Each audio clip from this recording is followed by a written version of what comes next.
গাইবান্ধার সুন্দরগঞ্জের হরিপুর থেকে কুড়িগ্রামের চিলমারি পর্যন্ত তিস্তা নদীর উপর নির্মিত হয়েছে তিস্তা সেতু। সেতুটিতে বসানো হয়েছে ৩১টি স্প্যান।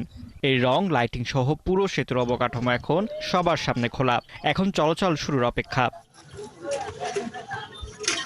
এলাকার লোকজন জানান, চলাচল শুরু হলে কুড়িগ্রাম, চিলমারি, ভুরুঙ্গামারি, নাগেশ্বরী, উলিপুর থেকে সড়ক পথে ঢাকায় আসার দূরত্ব কমবে প্রায় ১০০ কিলোমিটার। খুব অল্প সময়ের মধ্যে আমাদের এই ব্রিজ দিয়ে চলতে পারবো। ব্যবসা বাণিজ্য করে সব দিক দিয়ে সুবিধা হবে।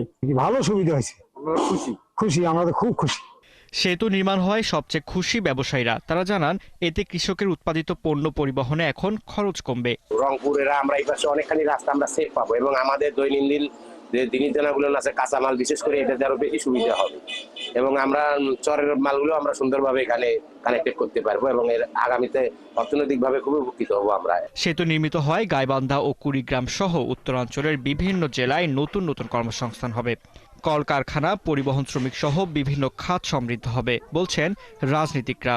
বেকারত্ব দিন দিন বেড়েই চলেছে। এই ব্রিজটি চালু হওয়ার ফলে এই অঞ্চলে যদি শিল্প কারখানা যেটা হবে, আমরা আশাবাদী আছি যে এখানে হবে এবং এর ফলে এই অঞ্চলের বেকার সমস্যার একটা দ্রুত সমাধান হবে বলে আমরা বিশ্বাস করি। সেতু নিয়ে এলজিডির নির্বাহী প্রকৌশলী জানান, এই মাসের ২ তারিখে সেতুটি উদ্বোধনের কথা থাকলেও তা পিছিয়ে সময় নির্ধারণ করা হয় ২৫ আগস্ট।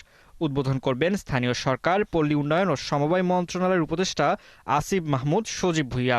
গাইবান্ধা এবং কুড়িগ্রাম, বিশেষ করে চিলমারি উপজেলার জন্য বহুল আকাঙ্ক্ষিত একটা ব্রিজ এবং কারণ ঢাকা থেকে কুড়িগ্রামের দূরত্ব, এই ব্রিজটি ফলে প্রায় ১০০ কিলোমিটারের দূরত্ব হ্রাস পাবে এবং গাইবান্ধা থেকেও কুড়িগ্রামের দূরত্ব প্রায় ৪০ কিলোমিটার মতো দূরত্ব হ্রাস পাবে।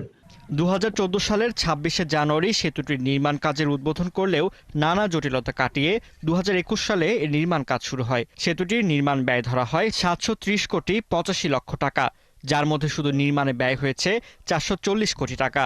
বাকি টাকা সংযোগ ও সড়ক, নদী শাসন সহ বিভিন্ন নির্মাণ কাজের ব্যয় ধরা হয়েছে। ফারদিন নীরব, ৭১।